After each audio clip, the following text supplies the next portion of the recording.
noite, meus amigos. A nossa reflexão dessa noite é a respeito dos 5 princípios básicos do Espiritismo, que se trata precisamente dos alicerces da doutrina espírita, da qual ela se assenta. Toda casa precisa de alicerces, né? E alicerces firmes e imutáveis, que sejam sempre eternos, que não mudam conforme as circunstâncias. E os 5 princípios básicos do Espiritismo têm essa característica de serem sempre os mesmos. Passam os tempos, passam, enfim, os anos, eles não têm nenhum acontecimento que possa removê-los da sua identidade, da sua firmeza. O primeiro princípio básico do Espiritismo, a existência de Deus. Aí mais profundo dá para ver a letrinha piquititica. A existência de Deus, Deus em nós, na realidade, esse baluarte, essa pedra fundamental da doutrina que estabelece, então, as nossas ligações com o prédio inteiro do Espiritismo, que nós colocamos aí numa representação, obviamente num simbolismo, numa metáfora, e a existência de Deus. Deus, como nós entendemos, nós espíritas, não é algo que está longe, é algo que está conosco. Nós não precisamos adorar a Deus à distância. Na realidade, a presença de Deus é uma constante na nossa vida. Ele está circundando a nossa vida, o nosso corpo físico, tanto dentro como fora. Durante muito tempo, nós vimos Deus, segundo as leis das religiões do passado, que é uma herança nossa, como sendo um Senhor sentado num trono nos céus, cercado de nuvens, cercados de anjos. Mas, felizmente, a doutrina espírita vem e nos muda essa concepção. Deus é a inteligência suprema, causa primeira de todas as coisas. É essa a grande definição de Deus. E, na verdade, deixa eu ficar bem aqui em frente das flores, porque Espírito Santo gosta, né, de ficar assim. Não que eu seja o Espírito Santo, mas meu sobrenome é Espírito Santo. Então, gosta de ficar em frente de flores. Então, essa majestade divina que acontece na nossa vida, ele permeia a nossa vida. Ele nos criou, Deus criou o nosso corpo físico e Deus criou a nossa alma a fim de habitar o nosso corpo físico. E a função desse plano divino, ele é muito diversificado. Muitas pessoas, as pessoas têm muitas definições, muitas conclusões, muitas explicações a respeito da nossa vida aqui na Terra. Qual foi a intencionalidade divina de nos colocar aqui? Alguns dizem que é para o progresso das almas, né? Para o nosso progresso enquanto espíritos, né? Outros dizem que, na realidade, Deus nos colocou na Terra a fim de nós experimentarmos a vida terrena, porque, em verdade, já que somos filhos do Criador, nós não precisamos aprender nada. Quem é filho de peixe, peixinho é. E aí nós temos essa divindade em nós, cravada em nós, que faz parte, então, do nosso trabalho aqui na Terra. E, por isso, nós não vamos nos colocar numa explicação, numa visão única a respeito da nossa vida aqui na Terra. Então, o que é Deus? Ou quem é Deus? Os espíritos perguntam, Allan Kardec pergunta aos espíritos, que é Deus? Não quem é Deus. Porque o quem indica um objeto, né? Quem é fulano? Filho de fulano, de ciclano, de beltrano, fez faculdade, não fez, nasceu no Brasil, nasceu na Espanha. Então, Allan Kardec tem a peculiaridade de perguntar, que é Deus? Porque o que, ele tem, então, essa estruturação diferente do quem é Deus. Que é Deus? É a inteligência suprema, causa primária de todas as coisas. Essa é a resposta dos espíritos na definição de Deus. A causa primeira, ele é o primeiro em tudo, né? Ele criou tudo, os mundos, o universo. Quando nós olhamos para um céu estrelado, e nós vemos a diversidade de estrelas que existem na nossa abóbada celeste, nós vamos entendendo a grandiosidade de Deus. Tudo o que o homem não criou, tudo que o homem não criou, se subentende que foi Deus a criatura. Então, nós vemos assim, uma majestade, né? Só a nossa abóbada, só o nosso cosmo, onde nós vivemos o universo, a nossa Via Láctea, é uma maravilha que nós não podemos desmerecer, nem deixar de acreditar que isso tudo está aí por acaso. Isso tudo se formou por acaso. Tem uma razão de ser. A razão de ser é justamente a pluralidade dos mundos habitados, que é um outro alicerce do Espiritismo, que os mundos habitados, eles existem, eles pululam por todo o universo.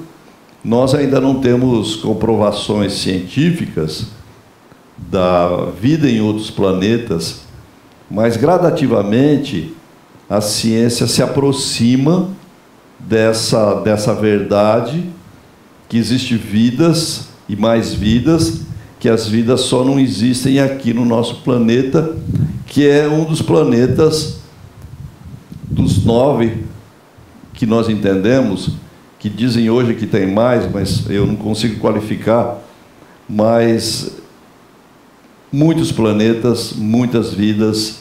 Tem até um livro chamado Muitos Mestres, Muitas Vidas, Muitos Mestres, e a gente pode acrescentar em muitos planetas e muita vida extraterrestre. Então, esses alicerces, Deus, um alicerce, e o outro alicerce do prédio do Espiritismo é a pluralidade dos mundos habitados. Então, existem muitos mundos. Se nós fizéssemos uma conta, nós veríamos que se o nosso Sol tem 9 planetas em volta, nós veríamos que, segundo a ciência, na nossa Via Láctea, existe milhões de mundos, né? Fazendo uma suposição, como afirma a ciência, que existe 200 milhões de mundos, então nós vamos ver que, supondo que cada mundo tenha 9 planetas, 9 vezes 2, aí daria 1 bilhão de mundos, 1 bilhão e 800 milhões de mundos. Então é impossível que diante dessa grandiosidade, só no planeta Terra, que nem é o maior, nem o nosso Sol é o maior, é o mais iluminado, é o mais esplendoroso, existisse vida. Então nós vamos entendendo que a vida é uma peculiaridade divina. Deus, segundo os Espíritos, Ele está constantemente criando espíritos, né? Isso é uma concepção espírita. Deus está constantemente criando espíritos, para que os espíritos habitem os mundos, cresçam, evoluam, aprendam. Mas existem outras explicações que, na realidade, os espíritos, nós não sabemos como eles são criados. E nem sabemos se Deus está sempre criando os espíritos dessa forma matemática, né? Nós sabemos que os espíritos estão aí, e os espíritos cada vez mais estão na Terra, porque a nossa população ela vai dobrando, triplificando, quadriplificando cada vez mais, e esses espíritos vêm de algum lugar, né? Alguns dizem que vem do mundo espiritual, né? Que a população do mundo espiritual é 3 vezes maior que a população do mundo terreno, corporal. Mas são explicações. Na verdade, o que nós temos que agarrar é a nossa experiência, que, em verdade, somos espíritos, cada vez existe mais espíritos encarnados no planeta, e da onde vêm, para onde vão, nós não sabemos com certeza. Nós temos especulações. O espírito de Emmanuel, que é também uma ideia,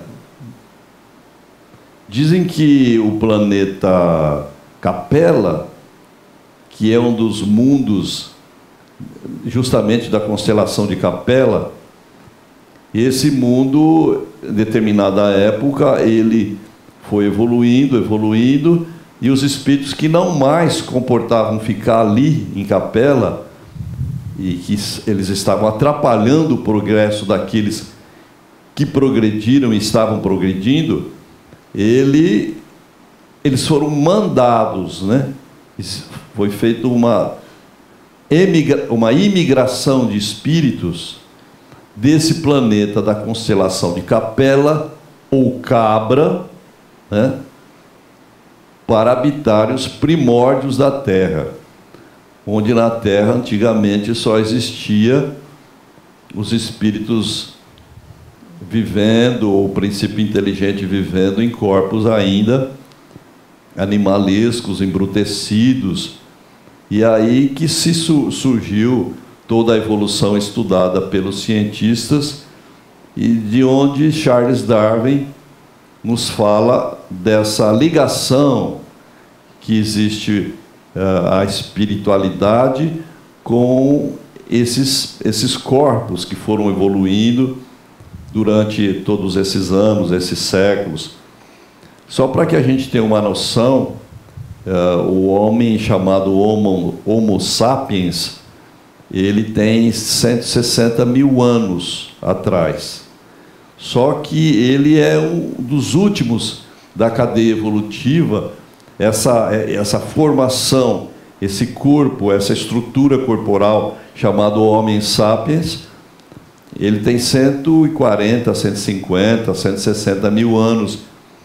Mas antes do Homo sapiens existia outros tantos antropóides que foram evoluindo e foram chegando, então, nessa contribuição para que chegasse nesses corpos que nós temos hoje em dia, que somos nós descendentes do Homo sapiens, e nós, então, não estamos afirmando nada, nem desafirmando nada, mas tá as explicações aí para que a gente possa ler, aprender, porque a nossa função aqui, como expositor, não é trazer verdades absolutas, né? Nós estamos trazendo aqui conceitos relativos, né? Tudo é relativo, nada é absoluto. Nós não podemos dizer que foi assim ou que não foi assim. Vocês estão conseguindo me acompanhar, né? Então, vejam que essas teorias todas, né? Porque existe, por exemplo, pessoas que elas são completamente contra a teoria evolucionista, né? Elas não admitem que nós somos descendentes dos macacos. Existe então aí a teoria dos não evolucionistas, né? Eles acreditam, enfim, que Deus criou os homens, Adão e Eva, né? Que na realidade, ao meu ver, é uma história meio infantilizada, meio infantil, que nos tempos de hoje nós não temos aí uma compreensão assim da vida. O homem criou, Deus criou o homem, e da costela do homem ele tirou a Eva, né? Ele criou a Eva. Vejam que no mundo judaico-cristão, machista, autoritarista, da época de Jesus, não se podia ter outra concepção do que esta. Mas hoje em dia nós vamos deixando de lado algumas ideias a respeito da criação e de Deus para outras melhores. Deus, então, não é um Deus vingativo, Deus não é um Deus que protege um exército e para que ganhe a guerra e não protege o outro para que perca a guerra, porque na verdade todos são criaturas divinas, todos são filhos de Deus, e Deus aí não vai dar a preferência segundo já a nossa compreensão nos dias atuais, nem para um exército, nem para outros. Então o Velho Testamento, que é uma das realidades que nós temos, ele é cheio dessas colocações, muitas vezes fantasiosas, mas que obviamente tem fundos de verdade, né? Mas é que é preciso então que a gente analise isso com muita reflexão, para que a gente entenda por que se disse isso e qual é a verdade. Porque à medida que nós crescemos, evoluímos, a nossa mente se expande, né? A consciência se expande, mas é preciso que a gente se esforce para entender por que disseram isso, por que depois mudaram isso. Vejam que existem muitas verdades que caem por terra. Uns tempos atrás, a nossa visão de mundo, de terra, de planeta, o planeta Terra a Terra era plana, né? Depois, com o tempo, se constatou que não era plana, porque o homem foi crescendo e foi evoluindo e foi analisando a vida, a rotação do Sol, e ele chegou à conclusão que a Terra não era plana, que a Terra era redonda, né? Hoje em dia nós sabemos que a Terra não é redonda, mas ela é de um formato de uma pera, né? Mas se fala hoje em dia de outras concepções a respeito da Terra, já que não vem ao caso nós falarmos aqui, mas a gente muda. Antes a Terra era o centro do universo, né? A nossa concepção egocêntrica falava assim: a Terra é o centro do universo. Quem governa a Terra governa o universo. Depois se constatou, se percebeu que a Terra gira em torno do Sol, né? Não a Terra que é o centro, e que o Sol gira em torno da Terra, mas sim que a Terra gira em torno do Sol. Então nós vamos mudando as nossas concepções a respeito da vida, e como Allan Kardec disse, toda vez que a ciência provar algo e desdizer o que nós estamos falando no Espiritismo, que o homem deixe o que está sendo falado e adote a visão da ciência. Porque, acima de tudo, Kardec era um homem de ciência. Ele era profundamente científico. Então, nós vamos mudando as nossas concepções.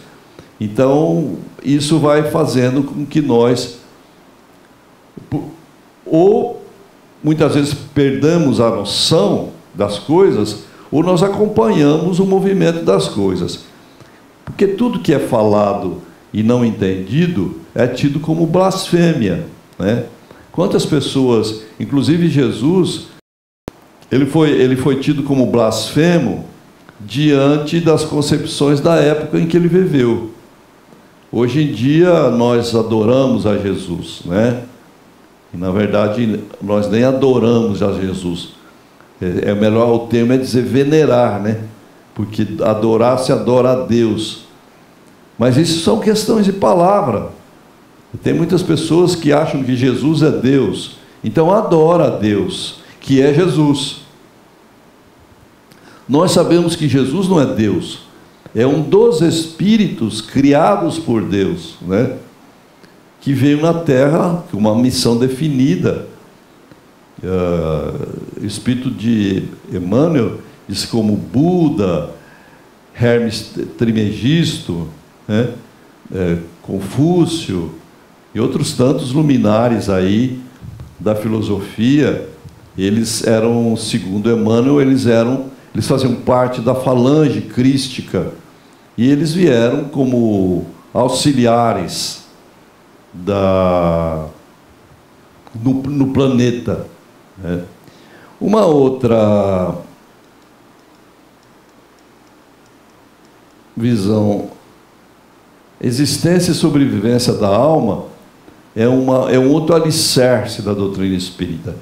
Veja que quando eu disse no início que essas coisas, elas não... Se liga esse ventilador para mim. Essas estruturas, esses pilares, eles são eternos, eles não mudam. Deus não muda, então é um pilar sempre fixo. E o outro também, por favor, Bruno. E esse outro pilar, a existência e sobrevivência da alma, é um pilar que também não cessa. Conseguiu? Porque a minha garganta está secando por causa do vento. Não, só desligando está bom. Então vejam vocês que não muda a existência e sobrevivência da alma. Sempre existirá os espíritos e sempre a alma vai sobreviver. Estando em qual condição, dentro de cada conceito que a gente entender, que a gente receber de novidade, porque existem muitos conceitos. Se você vê a conceituação de alma e de Deus do Oriente, é completamente diferente do Ocidente, né? Na realidade, se diz que o Ocidente é o ego e o Oriente é o self, porque na verdade as religiões, toda essa questão do estudo da divindade veio do Oriente, né?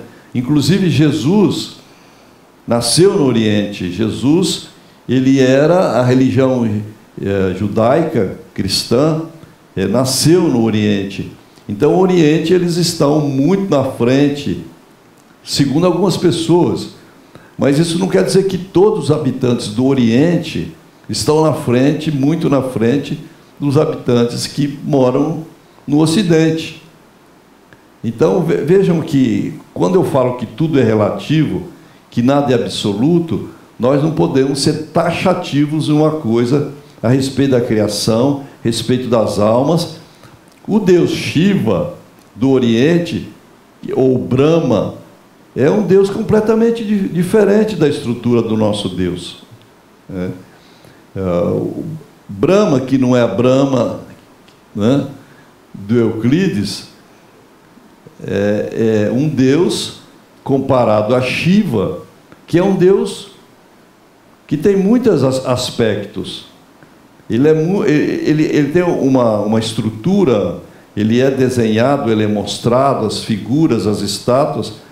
Não é um Deus macho, com barbas longas. Shiva, ele tem a estrutura masculina e feminina. Ele dança muito, ele é representado sempre com muitos enfeites, muitos anéis. Ele tem em volta deles muitas mulheres, né? Então vejam, são concepções que nós não podemos dizer nós estamos certos ou nós estamos errados, né? Nós temos que analisar essa visão que nós temos a respeito das coisas e não determinar qual é o certo, qual é o errado de pronto, de imediato, bater o martelo, né? A questão da divindade, ela sempre teve estruturas mais ou menos iguais. Quando Constantino, que foi o primeiro imperador romano que se tornou cristão, ele aderiu ao cristianismo. Dizem os historiadores que a sua mãe era cristã, e diz para Constantino assim: olha, se você colocar uma cruz na frente do seu exército, você vai conseguir vencer as batalhas. E por felicidade ou por infelicidade, ele ganhou as batalhas. Obviamente que não foi por causa da cruz, mas a partir de então Constantino, o imperador Constantino, aderiu ao cristianismo. E o cristianismo passou então a ser a religião oficial. Todos os templos dos deuses romanos passaram a ter uma característica de cristãos, né? Então se tirou todas as estátuas dos deuses, de Júpiter, de Apolo, de Minerva, enfim, dos deuses do panteão, chamado panteão de Zeus, foram tirados, e Constantino então estabeleceu o cristianismo como a religião do Estado. Coisas assim, elas criam problemas quando é estabelecido. Durante séculos, o povo romano estava acostumado com uma estrutura. Quando de repente diz assim: não existe muitos deuses, existe um Deus e é esse, e vocês vão adorar esse Deus. Então o que aconteceu? Aconteceu que houve assim um desmoronamento da religião na época, entendeu? Mas sobreviveu. Não sei a que custo sobreviveu. Não sei se o cristianismo que nós recebemos nos dias atuais é o mesmo cristianismo do Cristo. Muitas coisas devem ter sido modificadas. Existiam muitos padres do deserto, muitos padres que eram cristãos, que alguns eram fanáticos, viviam presos em cavernas, e eles começaram a pregar da forma como eles entendiam, dentro do que era o cristianismo na época e dentro das suas maluquices, né? Hipátia era uma cientista da época logo depois de Cristo, e ela, já naquela época, ela já discutia com as pessoas a respeito de como era a Terra, de como era a estrutura da Terra, que a Terra era redonda. Ela era astróloga, ela era uma mulher inteligentíssima, estudada, diferente das mulheres de hoje, que só pensam para arrumar marido e se casar. Brincadeira, viu? É só para quebrar um pouco essa tensão. Mas Hipátia, ela era uma mulher muito inteligente, muito estudava. Ela tinha nos templos da época de Hipátia, nos templos gregos, ela licionava, né?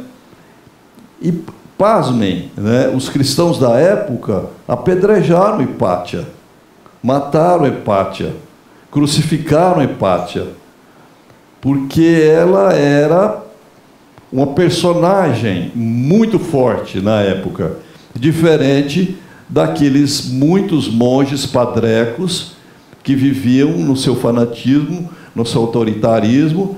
Então, Hipátia também se tornou uma mártir, entre aspas, e é até interessante vocês colocarem no Google Hipátia, para que vocês possam ver a história dessa mulher. Então, vejam só, eu não sou historiador nem nada, mas eu estou dando alguma pincelada a respeito de determinadas coisas, do que é a alma e do que é Deus, a diversificação que tem, as várias ideias, os vários conceitos. Existem muitas crenças absurdas a respeito de Deus, mas com o tempo isso tudo vai caindo por terra.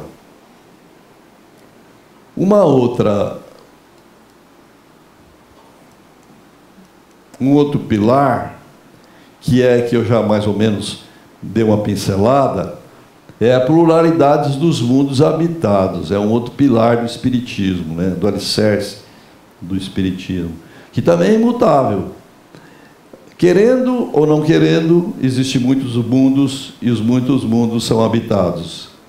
Impossível, naquela suposição que eu fiz aqui, de 9 planetas, vezes 200 milhões de mundos, que é o que de sóis, que é o que a ciência declara hoje em dia que existe aí na nossa Via Láctea, só a Terra existe vida. É muito planeta. É 1 bilhão e 800 milhões de planetas só aqui. Então, nós vamos constatando que a pluralidade dos mundos habitados também é uma verificação, uma constatação que dá alicerce à nossa doutrina, e dá alicerce não só à nossa doutrina, mas a nossa ideia a respeito de Deus, a respeito dos mundos, a respeito da criação, né? Se você ver a cosmologia da Índia, ele também diz lá que quem criou o universo foi Shiva. Shiva é o criador dos mundos. Então vejam, em cada religião, você vê que o Deus muda de nome, mas ele tem as mesmas características, as mesmas potencialidades, as mesmas virtudes, né? E não é porque o nosso Deus tem uma característica supostamente masculina que ele seja masculino. Que o Deus Shiva é masculino e feminino lá no Oriente, lá na Índia, que ele é justamente masculino e feminino. A nossa concepção de Deus ainda, ela é muito frágil, ela é muito fragilizada. Existem alguns pensadores a respeito da criação, que eles são chamados o livro dos Vedas. Vem o Vedanta, os Vedantas. Os Vedantas dizem que, na verdade, Deus em nós é a nossa consciência. A consciência, que até hoje é um enigma para os cientistas, eles dizem que é o próprio Deus em nós. Então, o que acontece? Acontece que eles dizem assim, as religiões do mundo atual são materialistas. Elas não são espiritualistas, porque o que prevalece é o corpo. O corpo é mais importante. Depois vem o cérebro, e o cérebro dá a consciência. Eles dizem, não é isso. Primeiro a consciência dá ao cérebro, e o cérebro habita um corpo também formado pela consciência. Está dando para ser explícito? Então, vejam, a consciência está em primeiro lugar. Deus é a consciência em nós. No livro dos Espíritos, Allan Kardec, os Espíritos, diz Allan Kardec, as leis morais estão escritas na vossa consciência. E, obviamente, que essa consciência que os Espíritos estão falando não é essa consciência externa, que pinta cabelo, pinta a boca, põe uma roupa, tira a roupa, troca de roupa. Eles estão se referindo à alma. As leis divinas estão impressas na consciência. Então, os Espíritos também chamam de Deus e de alma, enfim, a consciência. Então, vejam que existe pontes que a gente começa a perceber que existe verdades pinceladas em tudo, né? Muitas vezes a gente diz assim, nossa, que ignorância, aqueles indianos, né? Adorando aqueles montes de deuses. Aí você percebe que eles não adoram muitos deuses, cada um deles é um deus. Então existem muitos deuses porque eles são deuses, né? Existe um templo na Índia que existe um grande espelho lá na hora que você passa, e quando você se olha no espelho, lá está escrito assim, esse é o Deus mais importante. E o Deus mais importante é você se olhar no espelho, que você também é um Deus, segundo eles. Então vejam, existem muitas coisas que nós desconhecemos, mas nós somos preconceituosos. O que vale é nós, em primeiro lugar. Em segundo, o que vale é nós. Em terceiro, o que vale é nós. Porque primeiro, segundo e terceiro vem eu, né? E a gente diz que não é ególatra. Eu não sou ególatra. Mas a gente refuta o conceito dos outros a respeito da vida de Deus, da imagem de Deus, a alma, e a gente diz que nós somos os donos da verdade. Isso é problemático, né? Isso são concepções egóicas, né? Puramente da casca, né?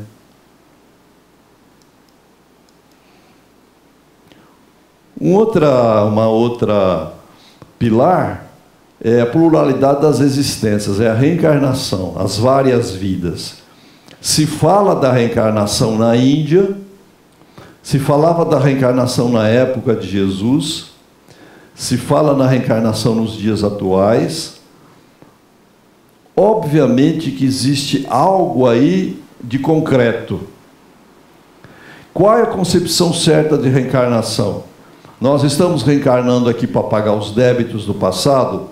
Uns dizem que sim, tem que sofrer.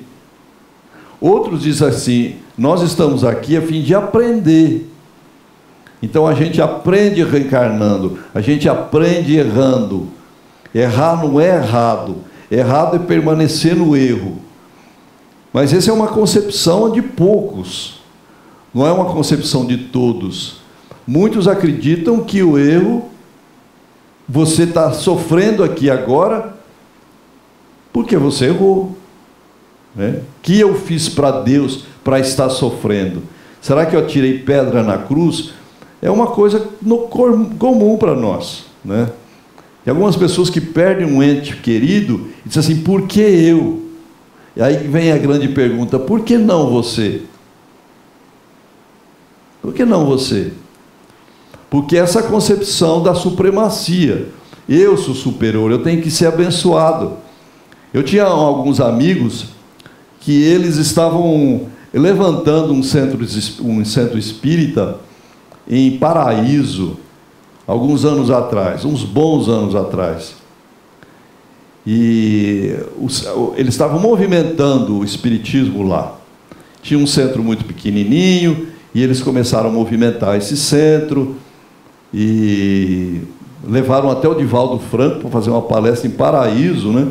Que é uma cidade pequenininha, eles conseguiram. E um dia eles voltando para Catanduva, um rapaz, segundo a polícia, embriagado, entrou no carro deles e matou a esposa, o marido, e a filha mais nova quase desencarnou. Ficou toda machucada, toda lesada. E à época eu fiquei também preocupado, né, com essa... Falei, puxa vida, eles estão trabalhando no espiritismo, né? Por que foi deixar acontecer isso com eles? Por que não tirou a direção da mão desse bêbado, né? Como se o bêbado também fosse alguém mal, né? O bêbado não é um mal, o bêbado é uma pessoa doente, que precisa de tratamento. Então, mas naquela época isso me chocou. Me chocou. Muitos amigos nossos aqui lembram do fato, e eles desencarnaram e nós fomos no velório. E é uma coisa muito triste, isso constrange muito, né? Parece que isso serve não para que a gente perca a fé, mas que a gente, isso mexe com a nossa fé, né? E mexeu com a minha fé na época, mas hoje em dia eu entendo perfeitamente, não só hoje, mas logo depois eu entendo. Então vejam que a reencarnação, e aí as pessoas disseram o que eles fizeram no passado, o que eles estavam fazendo de errado. Inclusive aqui, vou até colocar assim, um amigo nosso, o Raul Teixeira, teve um AVC e num avião indo para os Estados Unidos, que ele ia fazer lá uma palestra, e ele ficou completamente imobilizado, não podendo mais usar a mão que ele escrevia, né? E a boca que ele falava, que ele era um orador, que muitos de vocês, inclusive, já devem ter visto palestra deles. E aí muitas pessoas disseram assim, você viu? Alguma coisa ele estava fazendo de errado. É a doutrina do erro, é a doutrina do castigo.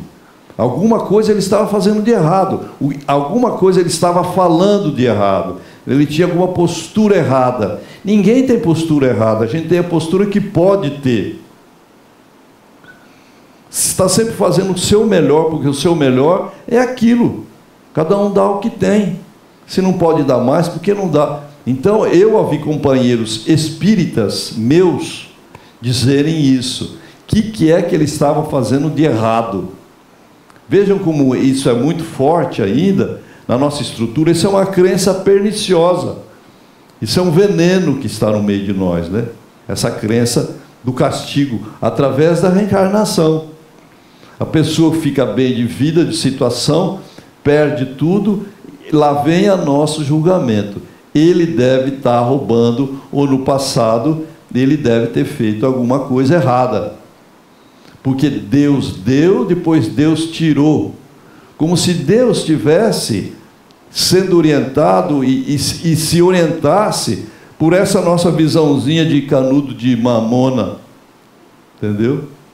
A gente tem essa visão muito estreita da vida e o nosso julgamento é rápido, é muito certeiro, né? E eu acho complicado essas coisas. E estou me permitindo falar para vocês, porque na verdade alguém tem que dizer algumas coisas e eu estou contando as minhas experiências de vida.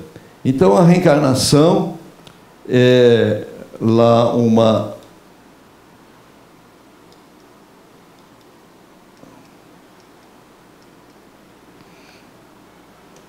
E o último pilar, que também é imutável, a gente querendo acreditar ou não, a gente sente espírito ou não, porque em qualquer religião os espíritos se comunicam, em qualquer religião os espíritos falam, em qualquer religião os espíritos estão presentes, seja no Oriente, seja no Ocidente, enfim, não tem como negar que os espíritos se comunicam. Será que é explicado pela forma que nós explicamos? Não sei. Eu tenho comunicações com os espíritos. A minha mente, ela consegue captar alguma coisa, Mas eu não posso dizer que é dessa forma que eu entendo os espíritos e a comunicação que é a correta. Estou me fazendo entender? É a que eu posso, é a que eu consigo, é a que eu me permito. Ah, mas o outro é melhor. Sim, existem médios fabulosos, né? Tanto aqui como no Oriente. Todo mundo aqui já ouviu falar de Sai Baba, né? O Sai Baba era um mestre, ele era um avatar, que não é avatar no filme, né? Avatar é um termo usado para quem tem uma missão gloriosa, quem é um mestre. Ele era um avatar, ele fazia coisas maravilhosas, trabalhos maravilhosos, ele fazia materializações surpreendentes. Foi entendido? Por muitos foi entendido, por outros, muitos não foi entendido.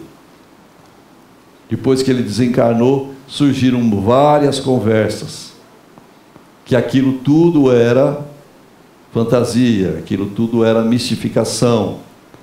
Algumas pessoas amam o Chico Xavier, veneram o Chico Xavier, mas outras pessoas não acreditam no Chico Xavier. Fazem críticas pesadíssimas. Então, vejam como cada cabeça uma sentença. Então, eu estou querendo mostrar para vocês, na noite de hoje, que os alicerces do Espiritismo são esses.